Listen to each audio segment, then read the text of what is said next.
Bismillahirrahmanirrahim. Alhamdulillah rabbil alamin wassalatu wassalamu ala asyrafil anbiya'i wal mursalin sayyidina wa maulana Muhammadin wa ala alihi wa sahbihi ajma'in. Allahumma salli wa sallim ala sayyidina Muhammadin al-Fatih lima ughliq wal khatimi lima sabaqa nasil haqq bil haqq wal hadi ila siratikal mustaqim wa ala alihi wa sahbihi haqqa qadril miqdaril azim. Allahumma salli wa sallim ala nuril anwar wa syaril asrar wa tilaqil aghyar wa miftahi babi riyasal sayyidina wa maulana Muhammadin al-Mukhtar wa alihi al-athhar wa ashabil akhyar adad an-ni'amil la yafdhalih. Rabbi shrah li sadri wa yassir li amri wa hlul 'uqdatam min lisani yafqahu qawli, amma ba'd.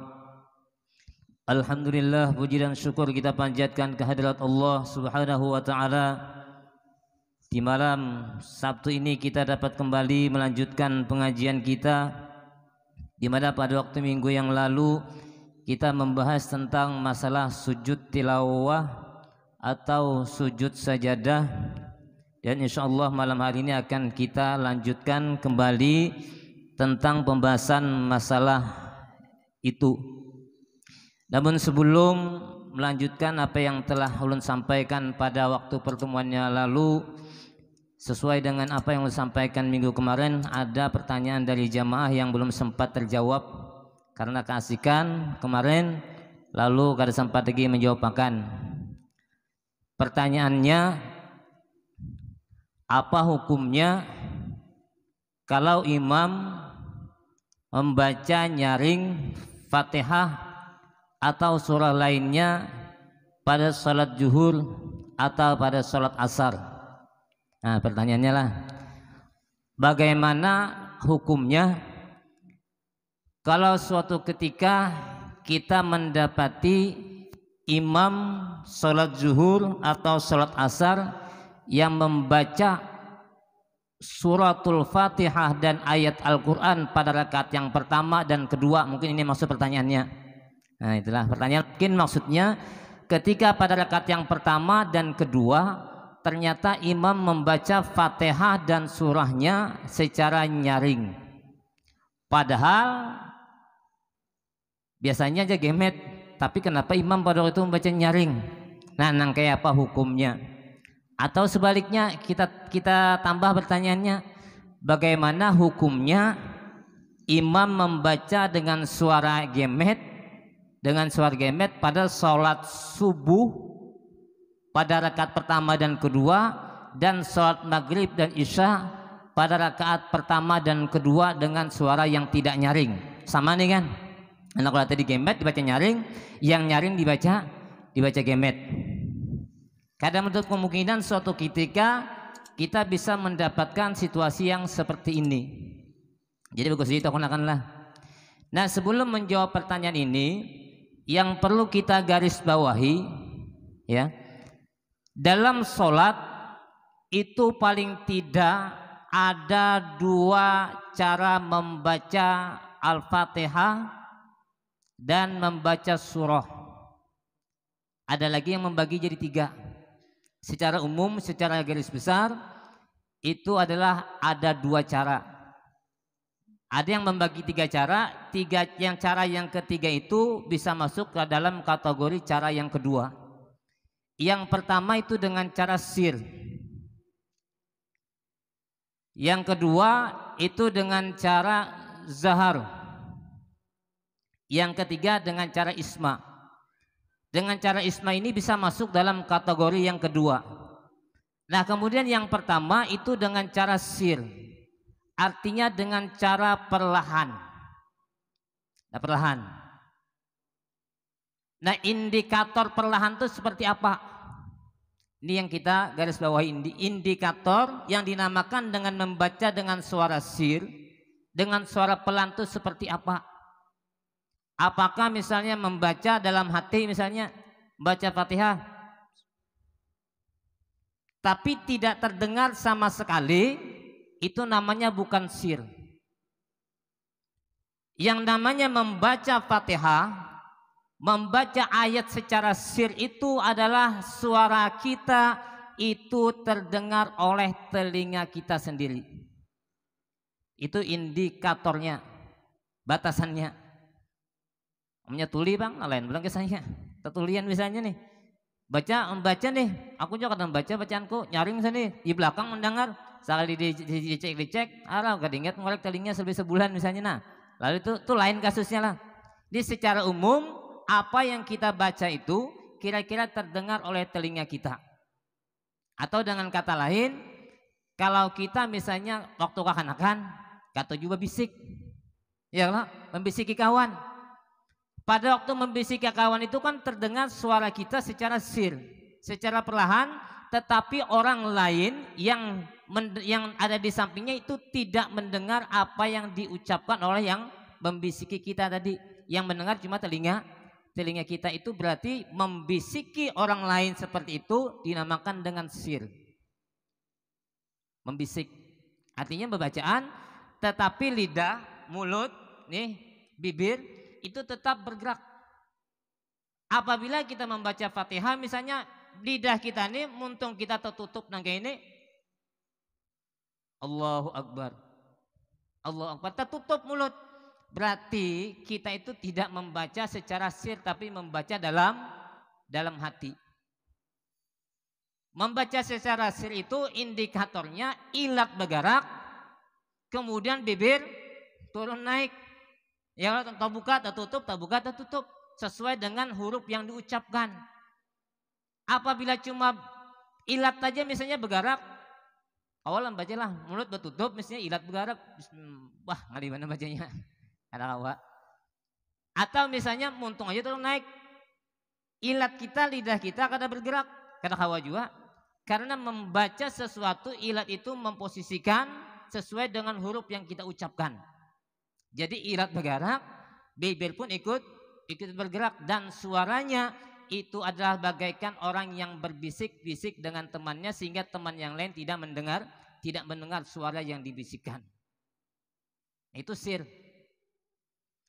Nah, kemudian yang kedua itu zahar atau dengan nyaring tadi. Nah, dengan nyaring itu indikasinya apa? Indikasinya adalah lebih tinggi volumenya dibandingkan dengan pada waktu berbisik tadi. Misalnya pada waktu berbisik kita secara sir tadi, misalnya gini lah, tarik sedikit. Itu kan terdengar tuh. Itu kan terdengar suara kita. Itu imam jar membaca nyaring jar. Nang apa mikrofon parak nang ini. Kata kawa, digemetin nang kena imam misalnya mikrofon nang gini lah. Membaca gemet supaya jangan sampai masuk mikrofon. Bisa batal sembah imam, kenapa? Karena suaranya kada sir lagi dalam hati jadinya. Jadi itu memang karena pengaruh sound system.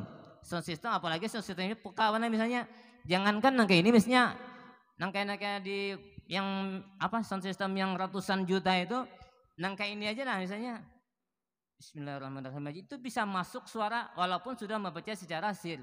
Nah, secara sir itu masuk masih dalam kategori sir. Nah, kalau nyaring misalnya nang gini, misalnya kita sholat maghrib, ternyata kita ini datang belakangan, orang sudah tuntung seberataan, tetapi kita misalnya datang berdua lalu hendak berjamaah nih, ya Allah, lalu berjamaahlah di belakang. Mentang-mentang disuruh nyaring misalnya, lalu membaca Bismillahirrahmanirrahim. Semestinya orang mendengar, terganggu orang mendengar.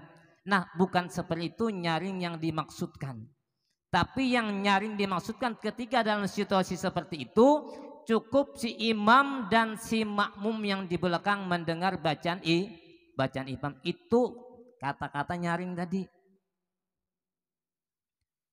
Nah, nyaring ini tidak hanya sekedar untuk menjadi imam disunatkan. Misalnya nih, kita sholat maghrib, kebetulan kada lagi kawan sudah sholat surangan di rumah, atau sholat isya, sholat surangan di rumah, atau sholat subuh kesiangan misalnya, sholat surangan di rumah. Lalu kita ingin mendapatkan pahala sunat tadi, maka kita tetap disunatkan membaca suratul Fatihah dan ayat atau surah yang dibaca pada waktu sholat rakaat pertama dan kedua dengan suara yang lebih nyaring daripada suara sir. Biasanya gini aja, Bismillahirrahmanirrahim, Alhamdulillahirabbil alamin. Itu sudah masuk nyaring karena sudah melampaui telinga kita yang mendengar, artinya sudah didengar orang lain, itu berarti masuk indikasi nyaring. Nah, itu disunatkan. Jadi hukumnya sunat. Kemudian membaca pada waktu salat zuhur dan asar pada rakaat pertama, kedua, ketiga dan keempat dengan suara sir, itu pun hukumnya juga sunat karena itu yang dilakukan oleh baginda Rasulullah Shallallahu Alaihi Wasallam. Kemudian yang ketiga isma. Isma itu adalah membaca ayat Al-Quran atau Fatihah yang kadang-kadang dinyaringkan sedikit, kadang-kadang diperlahankan. Tujuannya apa? Tujuannya supaya mendengarkan kepada si makmum tentang apa yang dibaca atau mengajarkan kepada si makmum apa yang dibaca. Misalnya pada waktu ulun pernah diundang sholat hajat. Jadi kemungkinan dalam satu lingkungan keluarga ulun sampaikan tata cara sholat hajat. Yang dibaca pada waktu sujud terakhir ini, yang dibaca ayat rakaat pertama setelah Fatihah ini, rakaat kedua ini. Kemudian sujud terakhir yang dibaca yang sampai 10 itu kan. Nah, ini ulun baca. Rupanya jamaah ini takutan. Takutannya itu apa? Takutan kada ingat apa yang ulun sampaikan itu. Karena mungkin kada terbiasa ulun salat hajat. Lalu pada saat itu si makmum, salah satu makmum dari anggota keluarga minta, "Pak, ya, nyaringnya kan Pak jam bacaan sujud terakhir doanya tadi bisa kada ingat kami Pak aja." Nah, permintaan jamaah nyaringnya kan Pak ya, sambil dinyaringkan doa-doa yang dibaca pada waktu sujud terakhir tadi. Misalnya kan yang dibaca Pak, tasbih subhanallah walhamdulillah wala ilaha illallah akbar 10 kali, kemudian salawat 10 kali, kemudian rabbana atina fid dunya hasanah 10 kali, bisa kada ingat kami Pak ajar, dibacakan Bang lah. Nah, pada saat kita sujud tadi, maka ulun pada waktu bacanya begini, kada nyaring yo Bang, subhanallah alhamdulillah wala ilaha illallah akbar, subhanallah wala ilaha illallah akbar, subhanallah wala ilaha akbar, Allahumma shalli ala sayyidina Muhammad Allahumma shalli ala sayyidina Muhammad Rabbana atina fid dunya hasanah wa qina adzabannar. Dan dalam keadaan seperti itu namanya isma. Artinya antara nyaring dan perlahan. Nah, tapi sebagian mengatakan itu masuk dalam kategori sir. Masih dalam perlahan karena tidak betul-betul nyaring.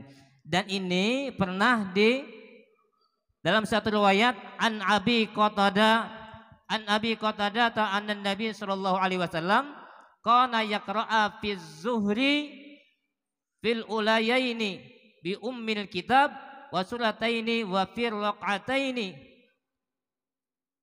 ukhrayaini bi ummil kitab wa yusmi'una al-ayata ahyana. Nah, wa yusmi'una.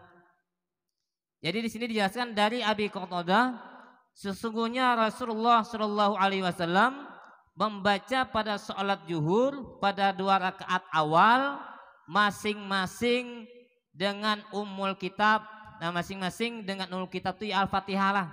Ummul Kitab itu Al-Fatihah dan surah, dan pada 2 rakaat dengan Fatihah, dan kadang-kadang beliau memperdengarkan ayat kepada kami.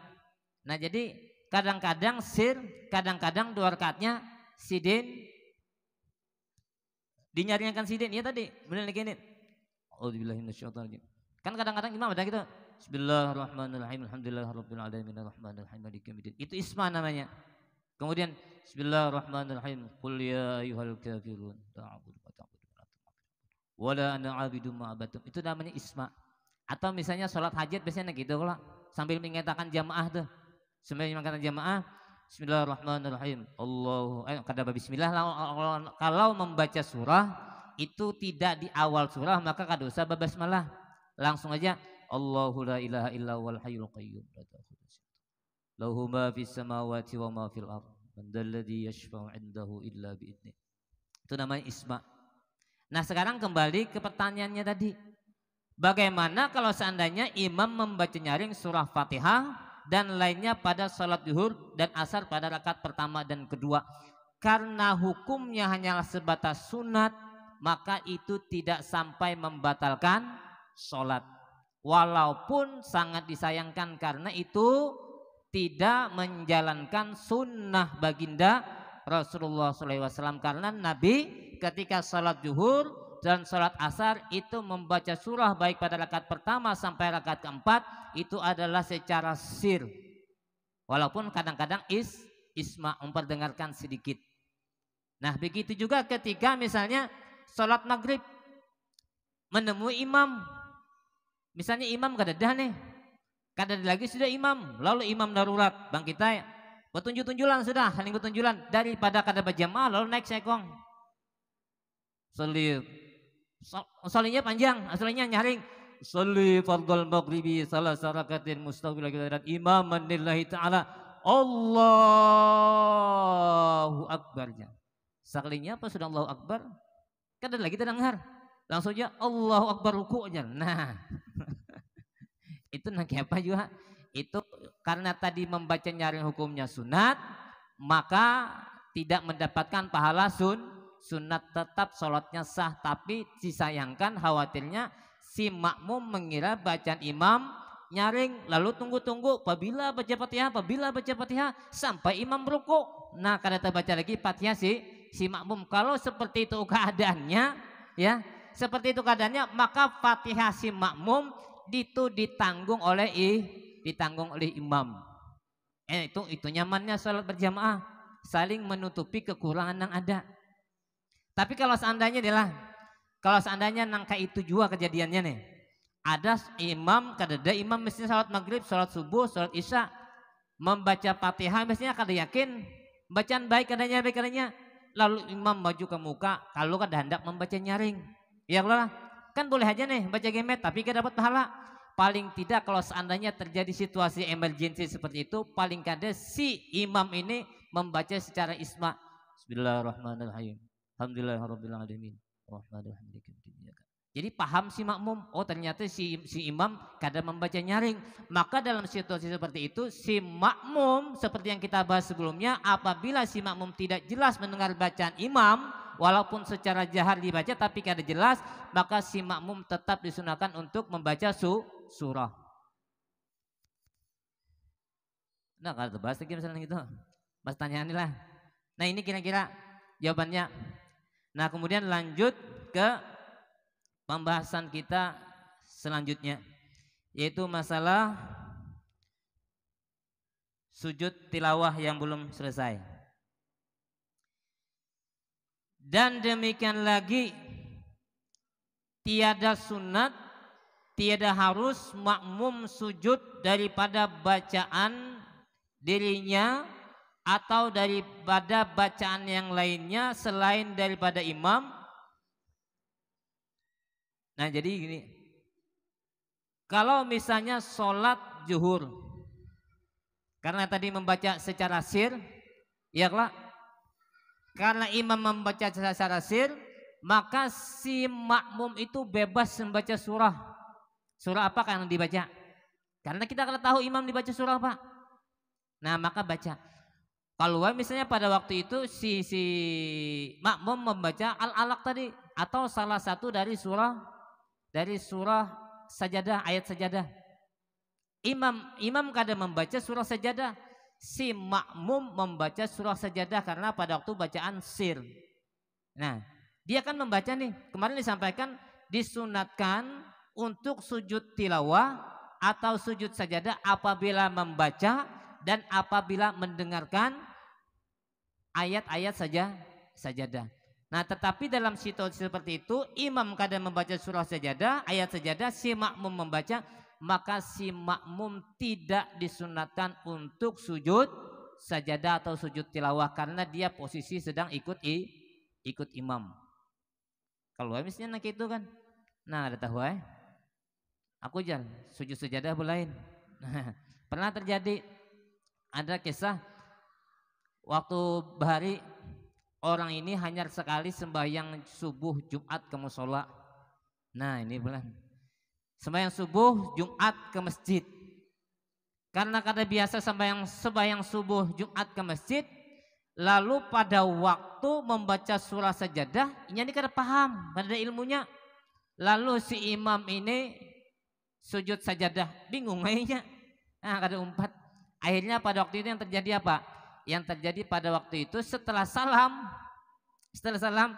inya kada umpat imam mau ulangi sembahyang subuh.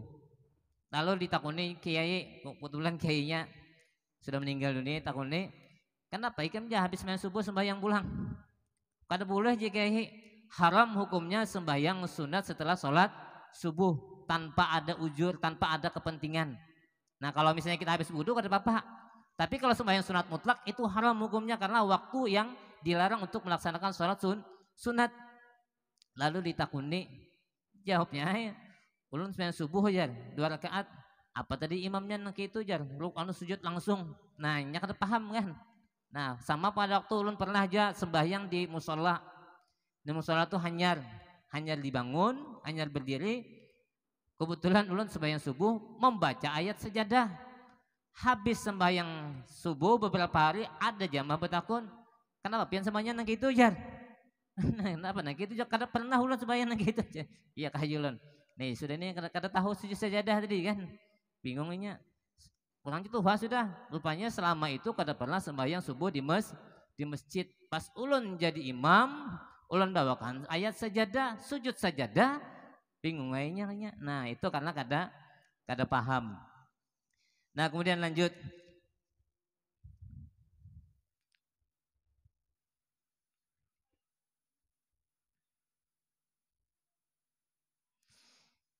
makmum tidak boleh sujud karena mendengar bacaannya sendiri atau bacaan orang lain yang bukan imamnya. Nah ini tadi sembahyang berjamaah tapi ada orang yang membaca ayat sejadah di luar dari sholat. Biasanya tadudi kan sembahyang tadi itu. Yang sejadah itu bayang. Orang sudah tuntungan sembahyang lalu ada rombongan jamaah. Lalu di samping orang berjamaah itu ada yang sudah membaca Al-Quran dahulu. Membacanya nyaring, dibacanya surah Al-Alaq tadi.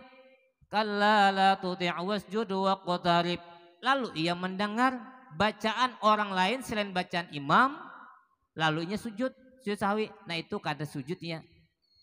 Atau begini pulang, misalnya di langgar ini kan barak nih, banyak nih di dalam komplek, misalnya ada berapa langgar. Suara mikrofon, suara sound system satu langgar dengan langgar lain itu saling bersahutan. Ketika yang lain misalnya nih sembahyang tidak membaca ayat sejadah, ya Allah. Nah kemudian langgar lain membaca sejadah, lalunya mendengar, wah masih itu membaca sejadah jar. Karena mendengar tadi hanya sebatas disunatkan ketika membaca atau mendengar ayat sejadah disunatkan untuk sejadah, sampai di situ aja kada habis mendengar penjelasannya, lalu ia sujud sejadah. Nah itu batal sholatnya karena yang membaca bukan imam. Nah kada boleh nih gitu. Jadi kalau makmum sujud sajadah itu kecuali imam membaca ayat sejadah dan imam melakukan sujud sajadah. Tapi kalau tidak melakukan sujud sajadah imam, walaupun ayat yang dibaca itu adalah ayat sejadah, maka makmum tetap tidak disunatkan untuk sujud sajadah karena imam tidak ikut sujud sajadah. Nah, yang di sini lagi disebutkan kalau misalnya ayat sajadah dibaca pada waktu karahah atau sebelum waktu karahah, agar sujudnya itu jatuh pada waktu karahah, maka haramlah sujud pada waktu itu. Dan kalau dalam sholat maka sholatnya batal karena sujud tadi. Ini fatwa dari Ibnu Abdissalam. Waktu karahah itu tahu lah pian? Waktu karahah tadi waktu yang dilarang untuk melaksanakan sholat sunat mutlak. Itu ada 5 paling tidak. Atau sebagian mengatakan makruh. Tapi yang lebih banyak riwayat mengatakan itu waktu yang terlarang. Termasuk tadi salah satunya habis sholat subuh sampai dengan waktu sebelum isyraq. Jadi sholat isyraq itu boleh sudah tuh. Nah kalau bahasanya itu sholat subuh sampai dengan terbit matahari naik sepenggalan. Nah, waktu masuk isyraq hanya boleh sholat sunat. Tapi kalau sunat tahiyatul masjid gak ada apa-apa. Atau sholat wudhu gak ada apa-apa. Yang diharamkan adalah sholat sunat mutlak. Makanya ketika habis sholat subuh itu tidak ada ba'diyah subuh. Karena termasuk waktu yang terang, sama pada waktu habis asar. Nah, habis asar sampai dengan waktu maghrib. Kalau tidak ada alasan yang membolehkan untuk sholat sunat, maka pada waktu itu diharamkan untuk sholat sunat. Tapi ketika mau masuk masjid misalnya itu ada alasan.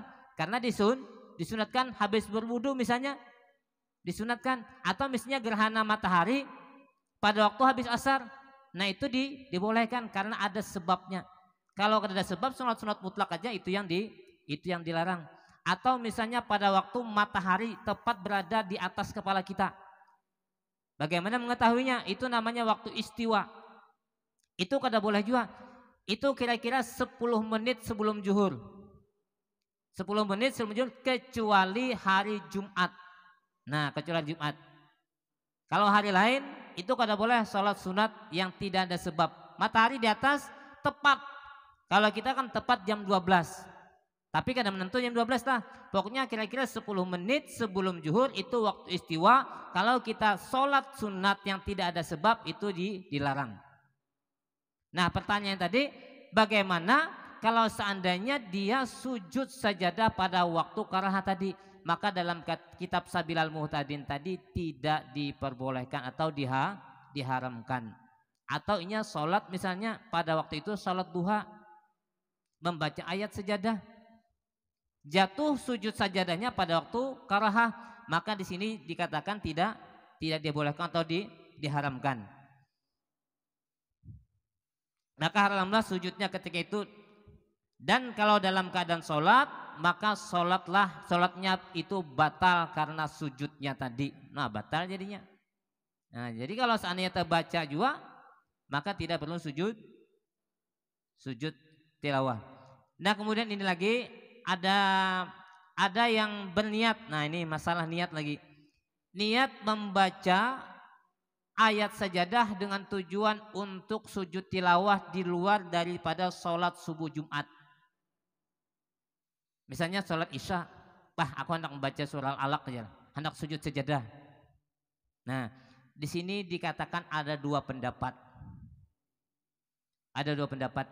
Yang pertama, pendapat yang dikemukakan oleh Syekh Ibnu Abdissalam dalam Sabilul Muhtadin adalah dalam kitab Mughni, bahwa Jasidin apabila ayat sejadah dibaca pada waktu sholat dengan sengaja ingin sujud tilawah, ini pendapat Sidin pendapat pertama lah, ini yang pendapat pertama, maka haramlah mengerjakan sujud kalau sujud dengan sengaja lagi tahu haramnya batalnya sholat.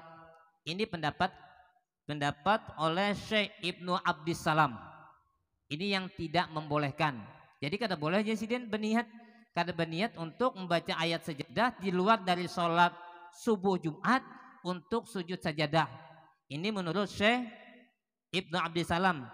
Tapi kalau menurut pendapat yang dikemukakan dalam kitab Tuhfah, nah ini, bahwa kalau dibaca ayat sajadah dalam sholat dengan tujuan sujud tilawah dan untuk lainnya umpamanya untuk memperoleh pahala sunat, maka sholatnya kada batal. Jadinya ada dua pendapat nih. Ada yang membatalkan sholat, ada yang tidak membatalkan sholat. Kalau orang yang sholat membaca ayat sejadah dengan pengganti surah Al-Fatihah karena tidak pandai membaca Fatihah aja, maka tidak sunat baginya mengerjakan sujud tilawah. Ini kalau diganti Fatihah aja lah. Ini pendapat dalam kitab Nihayah. Dalam Nihayah nih. Ini yang membolehkan. Tapi kalau ulun melihat, pernah mengamati video guru sekumpul sholat tarawih, Sidin kebetulan membaca surah Al-Alaq. Nah, Al-Alaq. Ulun lihat Sidin sujud sajadah kada. Nah, ternyata pada waktu itu Sidin kada sujud sajadah. Apakah sidin memegang pendapat yang pertama ataukah memang tidak melaksanakan yang sunnah, wallahu alam. Nah, tapi yang jelas kalau seandainya kita tidak berniat untuk membaca surah sajadah untuk sujud sajadah, misalnya kebetulan terbaca, maka kita sujud sajadah, maka hukumnya adalah sunnatullahu alam bisawab. Mudah-mudahan minggu depan kita lebih perjelas masalah pembahasan yang satu ini. Al-Fatihah. A'udzubillahi minasyaitonir rajim. Bismillahirrahmanirrahim. Alhamdulillahirabbil alamin arrahmanir rahim maliki yaumiddin. Iyyaka na'budu wa iyyaka nasta'in ihdinas siratal mustaqim siratal ladzina an'amta 'alaihim ghairil maghdubi 'alaihim waladdallin. Bismillahirrahmanirrahim alamin. Allahumma shalli ala sayyidina Muhammad wa ala ali sayyidina Muhammad. Allahumma ij'al jam'ana hadha jam'an marhuma waj'al tafarruqana min ba'di tafarruqan ma'suma wa la tada' fina wa la ma'ana syaqiyya wa la mahruma. Rabbana fid dunya hasanah wa fil akhirati hasanah wa qina adzabannar. Bi fadli subhana rabbika rabbil izzati 'amma yasifun. Salamun 'alal mursalin. Alhamdulillahi rabbil alamin.